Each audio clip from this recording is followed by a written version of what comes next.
नमस्कार, 403 में आपके साथ मैं हूं आयुष सूर्यवंशी। शुरू हो चुकी है सत्ता की रेस, साधे जा रहे हैं समीकरण, क्योंकि शुरू हो चुका है जनसंख्या के लिहाज से देश के सबसे बड़े सूबे का चुनावी रण। और इस रण में कौन किस पर भारी है, किन मुद्दों पर राजनीति जारी है। हमारे खास शो 403 में हर एक विधानसभा क्षेत्र, हर एक मुद्दे की पड़ताल करेंगे। और आज बात उत्तर प्रदेश की सैयद राजा विधानसभा सीट की।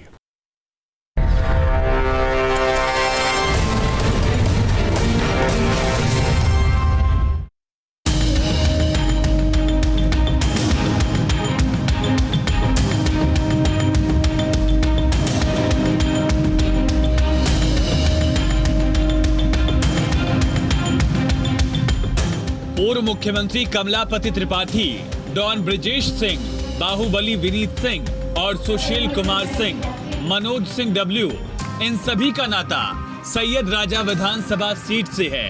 इनमें से सुशील कुमार सिंह सैयद राजा सीट से मौजूदा विधायक हैं। दरअसल 2008 में हुए परिसीमन के बाद चंदौली सदर का नाम बदलकर सैयद राजा कर दिया गया। 2012 में यहाँ पहली बार चुनाव हुए, तब डॉन ब्रिजेश सिंह के चुनाव में उतरने से ये विधानसभा क्षेत्र चर्चा में रहा। 2017 विधानसभा चुनाव में ब्रिजेश सिंह के भतीजे सुशील कुमार सिंह चुनावी मैदान में उतरे। 2017 में बाहुबली श्याम नारायण सिंह उर्फ विनीत सिंह भी मैदान में थे। हालांकि नतीजे सुशील कुमार सिंह के पक्ष में रहे। 2017 विधानसभा चुनाव में सुशील कुमार सिंह को 78,869 वोट मिले थे, जबकि श्याम नारायण सिंह उर्फ विनीत सिंह को 64,375 वोट मिले थे। बाहुबलियों के प्रभाव के अलावा सैयद राजा सीट उलटफेर के लिए भी चर्चा में रही। दरअसल 2012 विधानसभा चुनाव के नतीजों ने बीएसपी, बीजेपी और समाजवादी पार्टी तीनों पार्टियों को किनारे लगा दिया था। दरअसल 2012 विधानसभा चुनाव में मुख्य मुकाबला निर्दलीय मनोज सिंह और ब्रिजेश सिंह के बीच था। तब मनोज सिंह ने जीत हासिल की थी, जो बाद में समाजवादी पार्टी में शामिल हो गए। 2012 विधानसभा चुनाव में मनोज सिंह को 51,499 वोट मिले थे, जबकि ब्रिजेश सिंह को 49,483 वोट मिले। दरअसल सैयद राजा विधानसभा क्षेत्र में जातीय समीकरण बेहद अहम है। क्षेत्र में क्षत्रिय मतदाताओं की संख्या 42,000, दलित मतदाता 35,000, ब्राह्मण मतदाता 20,000, बिंद वोटर्स की संख्या 26,000 है, जबकि मौर्य 20,000 और वैश्य वोटर्स करीब 16,000 है। क्षेत्र में मतदाताओं की संख्या करीब 3,21,145 है। पुरुष वोटर्स 1,75,053 और महिला मतदाता 1,46,069 है। सैयद राजा विधानसभा सीट बिहार सीमा से सटी हुई है। विधानसभा क्षेत्र का अधिकतर हिस्सा ग्रामीण है, लिहाजा सियासी मुद्दे भी किसानों से जुड़े हुए हैं। यह गणेश तिवारी जी हैं श्रीकंठपुर के। इनका 2019 में जो धान बेचे हैं उसका पैसा आज भी नहीं मिला है। गंगा और कर्मनाशा नदी के बीच बसे सैयद राजा विधानसभा क्षेत्र में सड़क की स्थिति बहुत बेहतर नहीं है। लगातार हम लोग चल रहे हैं, देख रहे हैं कि यहाँ गड्ढा है और अभी तक गड्ढा पटा नहीं इनका। स्वास्थ्य और चिकित्सा को लेकर क्या कहना है? स्वास्थ्य चिकित्सा के नाम पर जो पहले था तब वो अभी है। इन्होंने कुछ ऐसा नया नहीं किया है जिसपे कुछ बोला जाए। माना जा रहा है कि 2022 के विधानसभा चुनाव में मुकाबला पिछले चुनाव की तरह त्रिकोणीय होगा। हालांकि जनता किसे मौका देती है, इसमें अभी वक्त है। सैयद राजा से अमित जायसवाल के साथ टीम न्यूज स्टेट। अब सवाल ये कि सैयद राजा विधानसभा से विधायक सुशील कुमार सिंह ने अपने कार्यकाल में क्या काम कराए हैं, क्या उपलब्धियां रही हैं और उन्होंने हमारे सवालों का क्या जवाब दिया।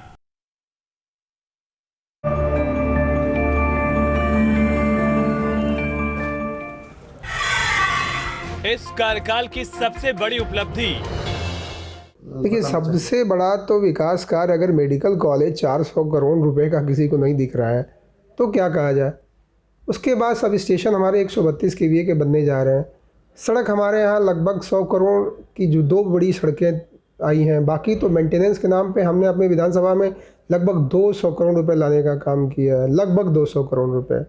अब इसके अलावा लोग बताएं कि और लोगों ने काम क्या किया है, किस क्षेत्र में काम यूपी जी की सरकार, मोदी जी की सरकार ने नहीं किया है, वो अगर विपक्ष के पास कोई डाटा हो उनके सरकार में क्या हुआ है, हमारी सरकार में क्या हुआ, ये बताएं।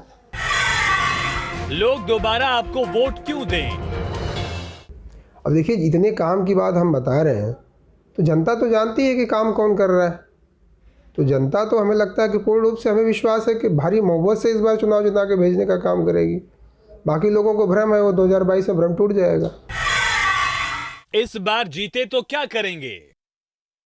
देखिए, हमारे विधानसभा में पहली तो जो सिंचाई की समस्या है, जो हम लोगों का लक्ष्य है कि अगली सरकार में हम उन सभी समस्याओं को ख़त्म कर देंगे, जो सिंचाई की समस्या है। क्योंकि इस बार कोरोना की वजह से हम लोग जो चाहते थे वो हम सब लोग पूरा नहीं कर पाए, लेकिन हमें पूरा विश्वास है कि आने वाली हमारी सरकार में, योगी जी की सरकार में, उन सभी सिंचाई की जो समस्याएं हैं उसको हम सब तो ठीक कर लेंगे और हमारे क्षेत्र में किसानों की सिंचाई की समस्या को पूर्ण रूप से ख़त्म कर देंगे। और बिजली के उस पर काम हमारे यहाँ चल ही रहा है। 18 घंटे लोगों को 20 घंटे बिजली मिल रही है और हमें लगता है कि आने वाले समय में हमारे 24 घंटे बिजली हमारे क्षेत्र के लोगों को भी मिलेगी, किसानों को बिजली अलग से मिलेगी। विधायक का तर्क सुना आपने। अब देखिए कि विधायक के तर्कों पर विपक्ष की राय क्या है। आखिर विपक्ष के नजर में क्या विकास कार्य हुए हैं?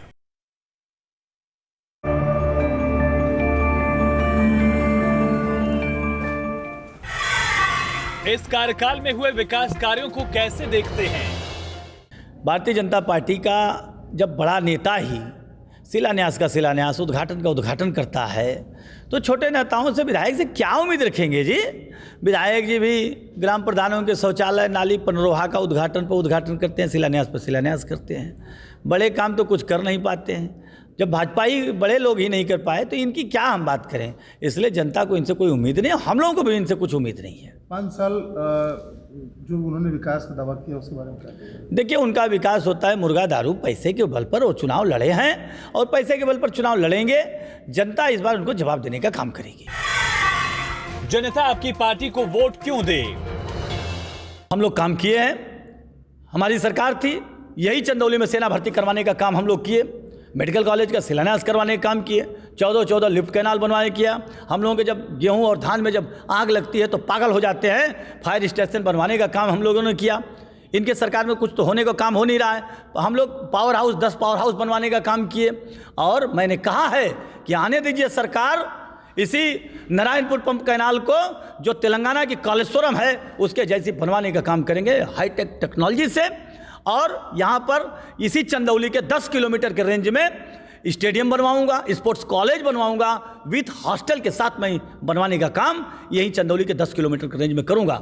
मैंने कहा था कि चाहे मेरा बरहनी का ब्लॉक हो और चाहे दानापुर का ब्लॉक हो, ये दोनों ब्लॉकों में स्टेडियम भी बनवाने का काम ये मनोज करेगा। आपकी पार्टी जीती तो क्या प्राथमिकता होगी?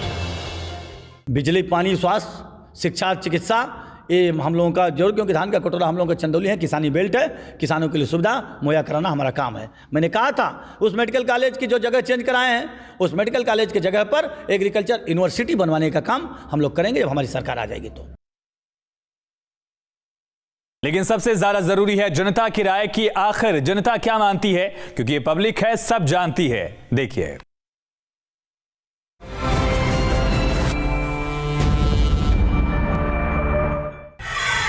क्या इलाके में हुए विकास से आप संतुष्ट हैं?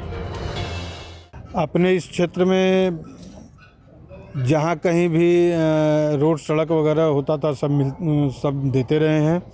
पंप कैनाल भी स्थापित कराए।